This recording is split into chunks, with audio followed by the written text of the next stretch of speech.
हमारे प्राचीन ऋषि बिना किसी यंत्र के हजारों किलोमीटर दूर की घटनाओं को कैसे देख लेते थे?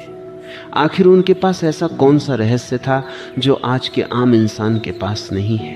और क्या होगा अगर मैं आपसे कहूं कि आपके ही मस्तिष्क के भीतर एक ऐसी असीमित और अदृश्य शक्ति सो रही है जिसे अगर सही तरीके से जगा लिया जाए तो आप किसी का भी मन पढ़ सकते हैं, अपने फोकस को लेजर की किरण जैसा बना सकते हैं और इस ब्रह्मांड के गहरे रहस्यों को जान सकते हैं। ये कोई कल्पना नहीं है, ये प्राचीन योगियों और ऋषियों का अनुभव है। आज हम उसी प्राचीन और रहस्यमयी विद्या की गहराइयों में उतरने जा रहे हैं जिसे दुनिया त्राटक के नाम से जानती है। त्राटक सिर्फ आंखों का अभ्यास नहीं, ये मानव चेतना को जगाने का, मन को शुद्ध करने का और भीतर छिपी असीम शक्तियों को जागृत करने का सबसे शक्तिशाली मार्ग है। देखिए, हमारे मन की स्थिति हमारी आंखों की गति से सीधे जुड़ी हुई है। जब आंखें इधर उधर भटकती रहती हैं, विचार भी बिखरे रहते हैं, मन अशांत रहता है। लेकिन जैसे ही आप अपनी दृष्टि को एक ही बिंदु पर पूरी तरह स्थिर कर देते हैं, मन की तरंगें शांत होने लगती हैं और भीतर एक गहरी शून्यता उतरने लगती है। महर्षि पतंजलि ने अपने योग सूत्र में और घेरन संहिता जैसे प्राचीन ग्रंथों में त्राटक को मानसिक शुद्धि, एकाग्रता और असीमित शक्तियों को जगाने का सबसे अचूक मार्ग बताया है। त्राटक का अर्थ है किसी एक बिंदु, वस्तु या लौ को बिना पलक झपकाए लगातार देखना, तब तक जब तक आंखों से आंसू न बहने लगे। यह अभ्यास इतना गहरा है कि इसे 3 मुख्य रूपों में बांटा गया है: बाह्य त्राटक, मध्य त्राटक और आंतरिक त्राटक। हर एक का अपना अलग महत्व और अलग शक्ति है। बहुत पुराने समय की बात है। एक युवक जंगल में रहता था। वह पढ़ाई और ध्यान में मन नहीं लगा पाता था। विचारों का तूफान उसे हर पल परेशान करता था। एक दिन एक ऋषि मिले। उन्होंने उसे त्राटक का अभ्यास सिखाया। युवक ने पहले तो हंसकर टाल दिया, लेकिन जब उसने रोज एक दीपक की लौ को बिना पलक झपकाए देखना शुरू किया तो कुछ अद्भुत होने लगा। कुछ दिनों बाद उसकी एकाग्रता इतनी बढ़ गई कि घंटों का काम मिनटों में हो जाता। उसकी आंखों में एक अनोखी चमक आ गई और लोगों को उसकी नजरों का सामना करने में कठिनाई होने लगी। वह समझ गया कि भीतर एक सोई हुई शक्ति जाग रही है। बाह्य त्राटक में हम दूर की वस्तुओं को देखते हैं, चांद, तारे, ढलता सूरज या किसी पहाड़ की चोटी को। यह अभ्यास आंखों की रोशनी बढ़ाता है और प्रकृति की शांत ऊर्जा से शरीर, मन को भर देता है। तनाव, चिंता और उदासी धीरे धीरे कम होने लगती है। मध्य त्राटक में हम पास की वस्तु को देखते हैं, दीपक की लौ, काला बिंदु या कोई क्रिस्टल। ये अभ्यास मन को इतना स्थिर कर देता है कि फोकस लेजर जैसा हो जाता है। निर्णय लेने की क्षमता बढ़ती है, याददाश्त तेज होती है और इच्छा शक्ति मजबूत हो जाती है। लेकिन त्राटक कोई साधारण अभ्यास नहीं है, यह दोधारी तलवार की तरह है।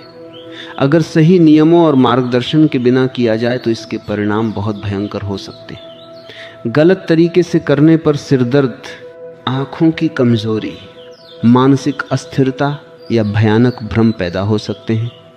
इसलिए शास्त्रों में बार बार चेतावनी दी गई है कि बिना गुरु के उच्च स्तर का त्राटक कभी न करें। जब त्राटक गहरा होता है तो एक समय ऐसा आता है जब सामने रखी वस्तु अचानक गायब हो जाती है और चारों ओर घना अंधकार छा जाता है। यह ट्रॉक्सलर प्रभाव कहलाता है। आध्यात्मिक दृष्टि से यह वह पल है जब मन बाहरी दुनिया से अलग होकर अवचेतन की गहराइयों में उतरने लगता है।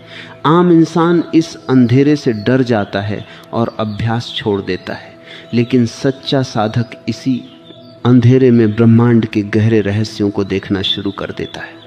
त्राटक केवल आंखों का नहीं, चेतना का अभ्यास है।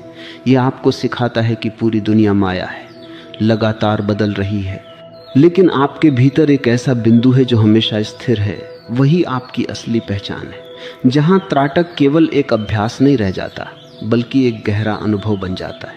क्योंकि जैसे जैसे साधक अपनी दृष्टि को स्थिर करना सीखता है, वैसे वैसे उसके सामने मन के वे पहलू खुलने लगते हैं जिन्हें उसने कभी समझने की कोशिश नहीं की थी। यही वह स्थान है जहां से त्राटक का असली विज्ञान शुरू होता है, और यही वह जगह भी है जहां सबसे अधिक सावधानी की आवश्यकता होती है। क्योंकि जितनी गहराई में तुम उतरते हो, उतनी ही तीव्रता से तुम्हारा मन तुम्हारे सामने प्रकट होने लगता है। अब इस बात को समझो कि त्राटक में अलग अलग वस्तुओं का उपयोग क्यों किया जाता है। यह केवल देखने के लिए नहीं है, बल्कि हर वस्तु तुम्हारे मन के एक अलग स्तर को सक्रिय करती है। उदाहरण के लिए बिंदु त्राटक, जिसमें साधक एक छोटे से काले बिंदु पर ध्यान केंद्रित करता है, यह अभ्यास तुम्हारे विचारों को एक जगह बांध देता है। जो मन हर क्षण इधर उधर भागता रहता है, वह धीरे धीरे एक दिशा में स्थिर होने लगता है। इससे तुम्हारी एकाग्रता इतनी तीव्र हो सकती है कि तुम किसी भी कार्य में गहराई तक उतर सकते हो। लेकिन जब हम त्राटक के अगले स्तर पर जाते हैं तो ये और भी गहरा हो जाता है। यहाँ आता है दर्पण त्राटक, जिसे सबसे शक्तिशाली और साथ ही सबसे खतरनाक अभ्यासों में से एक माना गया है। इसमें साधक अपनी ही आंखों में देखता है, अपने ही प्रतिबिंब को निहारता है, और धीरे धीरे ये देखने का कार्य केवल बाहरी नहीं रहता बल्कि भीतर की यात्रा बन जाता है। इस अवस्था को समझने के लिए मनोविज्ञान का एक सिद्धांत भी महत्वपूर्ण है। महान मनोवैज्ञानिक कार्ल युंग ने कहा था कि हर मनुष्य के भीतर एक छाया स्वरूप होता है, एक ऐसा रूप जिसे वह दुनिया से छुपाता है और स्वयं से भी स्वीकार नहीं करता। जब साधक दर्पण त्राटक करता है तो धीरे धीरे यही छाया स्वरूप सामने आने लगता है। शुरुआत में सब कुछ सामान्य लगता है, तुम अपने ही चेहरे को देखते हो, अपनी ही आंखों को पहचानते हो। लेकिन जैसे जैसे तुम्हारी दृष्टि स्थिर होती जाती है, तुम्हारा चेहरा बदलता हुआ महसूस होने लगता है। कभी तुम्हें लगता है कि तुम्हारा चेहरा अलग हो गया है, कभी अजीब आकृतियां दिखाई देने लगती हैं, और कभी ऐसा भी प्रतीत होता है जैसे कोई और चेहरा तुम्हारे सामने आ गया हो। यह अनुभव बहुत से लोगों को डराता है, क्योंकि यह सामान्य नहीं लगता, लेकिन वास्तव में यह तुम्हारे ही मन का खेल होता है। तुम्हारे भीतर जो दबा हुआ है, जो तुमने कभी स्वीकार नहीं किया, वही इस अभ्यास के दौरान सामने आता है। अब यही सबसे बड़ा खतरा भी छिपा हुआ है। यदि साधक का मन मजबूत नहीं है, यदि वह अपने ही भीतर उठने वाले इन अनुभवों को समझ नहीं पाता, तो वह भ्रमित हो सकता है, उसे डर लग सकता है, और यही डर उसे इस अभ्यास से दूर कर सकता है। इसलिए प्राचीन ग्रंथों में बार बार कहा गया है कि इस प्रकार के गहरे अभ्यासों को बिना सही मार्गदर्शन के नहीं करना चाहिए। अब हम त्राटक के अगले और सबसे गहरे स्तर की ओर बढ़ते हैं, जिसे आंतरिक त्राटक कहा जाता है। यह वह अवस्था है जहां बाहरी वस्तु केवल एक माध्यम बन जाती है और असली ध्यान भीतर की ओर मुड़ जाता है। जब साधक किसी लौ या बिंदु को देखने के बाद अपनी आंखें बंद करता है, तो वही छवि उसकी बंद आंखों के पीछे दिखाई देने लगती है। यह कोई साधारण घटना नहीं है, यह वह स्थान है जिसे प्राचीन परंपराओं में आज्ञा चक्र कहा गया है। आधुनिक विज्ञान इसे मस्तिष्क के एक महत्वपूर्ण भाग से जोड़ता है, जिसे पीनियल ग्रंथि कहा जाता है। यही वह स्थान है जहां से हमारी चेतना के गहरे स्तर जुड़े होते हैं। जब त्राटक का अभ्यास गहराता है तो इस क्षेत्र में सक्रियता बढ़ने लगती है और साधक को ऐसे अनुभव होने लगते हैं जो सामान्य स्थिति में संभव नहीं होते। कई बार ऐसा लगता है जैसे बंद आंखों के पीछे प्रकाश चमक रहा है, जैसे कोई ऊर्जा प्रवाहित हो रही है, और धीरे धीरे यह अनुभव और भी गहरा हो सकता है। लेकिन यहाँ एक और महत्वपूर्ण बात समझनी आवश्यक है। जब यह प्रक्रिया शुरू होती है तो शरीर और मन दोनों पर इसका प्रभाव पड़ता है। कई बार साधक को अपने शरीर में अजीब अनुभव होते हैं, कभी रीढ़ में गर्मी महसूस होती है, कभी शरीर भारी या हल्का लगता है, और कभी ऐसा भी लगता है जैसे आसपास कोई उपस्थिति हो। ये अनुभव सामान्य है, लेकिन यदि इन्हें समझा न जाए तो ये भय का कारण बन सकते हैं। यही कारण है कि कई लोग इस अवस्था तक पहुंचकर वापस लौट जाते हैं। अब प्रश्न ये उठता है कि ऐसा क्यों होता है? जब साधक अपने मन की सीमाओं को तोड़ने की कोशिश करता है तो उसका मन स्वयं उसका विरोध करने लगता है। मन हमेशा अपनी पुरानी अवस्था में रहना चाहता है, वह परिवर्तन से डरता है, इसलिए वह तरह तरह के भ्रम उत्पन्न करता है, डर पैदा करता है ताकि साधक आगे न बढ़ सके। यही वह क्षण होता है जहां वास्तविक परीक्षा होती है। जो साधक इस डर को समझ लेता है, उसे पार कर लेता है, वही आगे बढ़ पाता है। अब इस पूरे भाग का सार समझो। त्राटक केवल एक देखने की क्रिया नहीं है, ये अपने मन के साथ एक सीधा सामना है। ये तुम्हें तुम्हारे भीतर की उस सच्चाई से मिलाता है जिससे तुम अब तक बचते आए हो। और यही कारण है कि यह अभ्यास जितना शक्तिशाली है उतना ही संवेदनशील भी है। इसे समझ के साथ करना आवश्यक है, तभी यह तुम्हें उस दिशा में ले जा सकता है जहां तुम्हारी चेतना का विस्तार संभव है। साधक इस साधना में गहराई तक उतरता है। उसे केवल बाहरी अनुभव ही नहीं होते, बल्कि भीतर एक गहरा संघर्ष भी शुरू हो जाता है। और यही वह स्थान है जहां अधिकतर लोग रुक जाते हैं, क्योंकि यहां उन्हें अपने ही मन के उस हिस्से का सामना करना पड़ता है जिससे वे जीवन भर बचते रहें। यह वह अवस्था है जहां भय, असुरक्षा और दबे हुए भाव एक एक करके सतह पर आने लगते हैं, और यदि साधक तैयार नहीं होता तो वह इन अनुभवों से घबरा सकता है। जब त्राटक का अभ्यास निरंतर किया जाता है तो एक समय ऐसा आता है जब आंखों से अश्रु बहने लगते हैं, और बहुत से लोग इसे केवल एक शारीरिक प्रतिक्रिया समझते हैं, लेकिन प्राचीन परंपराओं में इसे एक गहरे शुद्धिकरण के रूप में देखा गया है। यह केवल आंखों की सफाई नहीं है, यह मन के उन दबे हुए भावों का भी मुक्त होना है जो वर्षों से भीतर जमा थे। जैसे जैसे यह प्रक्रिया गहराती है, साधक को अपने भीतर ऐसे विचार और स्मृतियां दिखाई देने लगती हैं जिन्हें वह सामान्य अवस्था में कभी नहीं देख पाता। इसी अवस्था में एक और महत्वपूर्ण परिवर्तन होता है, वो जिसे अहंकार का टूटना कहा जा सकता है। साधारण जीवन में मनुष्य अपने बारे में एक निश्चित छवि बना लेता है।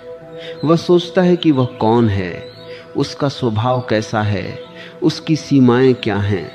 लेकिन त्राटक के गहरे अभ्यास में यह सारी धारणाएं धीरे धीरे टूटने लगती हैं। साधक को यह अनुभव होने लगता है कि वह केवल वही नहीं है जो वह अपने बारे में सोचता था, बल्कि उसके भीतर और भी बहुत कुछ है जिसे उसने कभी पहचाना ही नहीं। लेकिन यह अनुभव आसान नहीं होता। जब तुम्हारी बनाई हुई पहचान टूटती है तो एक खालीपन उत्पन्न होता है, और ये खालीपन कई लोगों के लिए असहज होता है। उन्हें लगता है कि वे कुछ खो रहे हैं, जबकि वास्तव में वे अपने पुराने भ्रमों से मुक्त हो रहे होते हैं। यही कारण है कि इस अवस्था में धैर्य और समझ सबसे अधिक आवश्यक होती है। अब इस अवस्था को एक कथा के माध्यम से समझो। एक बार एक शिष्य अपने गुरु के पास गया और बोला कि उसे ध्यान के दौरान बहुत डर लगता है। उसे ऐसा लगता है जैसे वो अपने आप को खो रहा है। गुरु ने उसे एक दीपक के सामने बैठा कर कहा कि इस लौ को देखो और बताओ कि इसमें क्या दिखाई देता है। शिष्य ने कहा कि उसे केवल प्रकाश दिखाई देता है। गुरु ने कहा कि अब अपनी आंखें बंद करो और उस प्रकाश को अपने भीतर देखो। कुछ समय बाद शिष्य ने कहा कि उसे अंधकार दिखाई दे रहा है और वह डर रहा है। गुरु ने मुस्कुराकर कहा कि यही वह स्थान है जहां से सच्ची यात्रा शुरू होती है, क्योंकि जब तक तुम इस अंधकार से नहीं गुजरोगे तब तक तुम प्रकाश को नहीं जान सकते। यही बात त्राटक पर भी लागू होती है। जब साधक इस अंधकार और भय को समझ लेता है, उसे स्वीकार कर लेता है, तब धीरे धीरे उसके भीतर एक नई स्थिरता उत्पन्न होती है। उसका मन पहले की तरह चंचल नहीं रहता, उसके विचारों में स्पष्टता आने लगती है और उसकी दृष्टि में एक अलग प्रकार की गहराई दिखाई देने लगती है। अब एक और महत्वपूर्ण बात समझो, त्राटक का उद्देश्य केवल अनुभव प्राप्त करना नहीं है।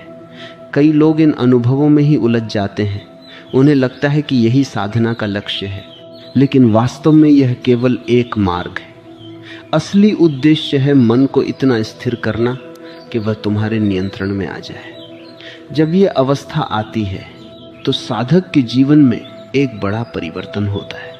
वह बाहरी परिस्थितियों से इतना प्रभावित नहीं होता, उसका ध्यान अधिक केंद्रित हो जाता है और वह अपने निर्णय अधिक स्पष्टता के साथ लेने लगता है। लेकिन यहाँ भी एक सावधानी आवश्यक है। इस शक्ति का उपयोग कैसे किया जाए, ये बहुत महत्वपूर्ण है। यदि इसे केवल अपने लाभ के लिए उपयोग किया जाए तो यह सीमित रह जाती है, लेकिन यदि इसे समझ के साथ, संतुलन के साथ और जागरूकता के साथ उपयोग किया जाए तो यह साधक को एक उच्च अवस्था की ओर ले जाती है। अब इस पूरी यात्रा का अंतिम सार समझो। त्राटक केवल आंखों का अभ्यास नहीं है, यह स्वयं को देखने की कला है। यह तुम्हें तुम्हारे भीतर ले जाता है, तुम्हारे उन हिस्सों तक जिन्हें तुमने कभी देखा नहीं, और यही इसकी सबसे बड़ी शक्ति है। जब तुम इस अभ्यास को समझ के साथ करते हो तो धीरे धीरे तुम्हारा मन शांत होने लगता है, तुम्हारी एकाग्रता बढ़ती है और तुम अपने जीवन को अधिक स्पष्टता के साथ देखने लगते हो।